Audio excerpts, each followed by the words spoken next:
Je traversais le pont de Corbeil, longeant ses pots de géranium quand des fleurs émergea cet homme. Et avec lui, une merveille. On marchait au même niveau. Comment vous dire ce que j'ai vu? Tout nu, il poussait son vélo. Mes yeux se posèrent sur son cul. J'avais l'impression de rêver, je n'osais plus lever les yeux. L'Olympe avait perdu un dieu. Il n'y a que moi qui l'ai remarqué.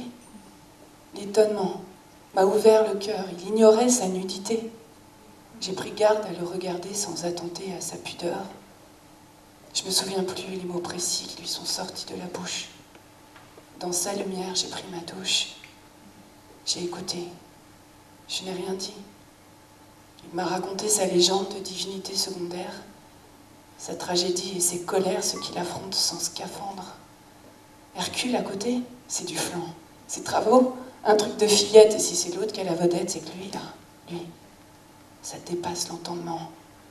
Et tous ces combats à main nue n'avaient pas abîmé son cœur. De son cul au... pardon. La même blancheur. Les lèvres, je me suis mordue. Pour lui, j'avais l'éternité. Depuis une centaine de mètres, quand je me suis sentie inquiète d'être arrivée de l'autre côté. Un pas de plus. Et je l'emmène, rue du Marché, dans ma maison. Je leur ai fait un thé citron. J'étais pas mûre pour la verveine. Et cette pensée fut de trop.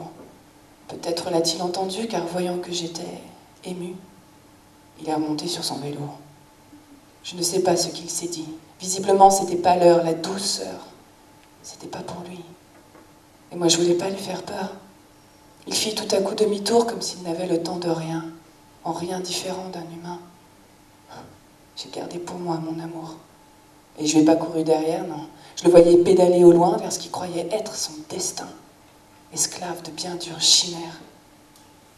On traversait le pont de Corbeil.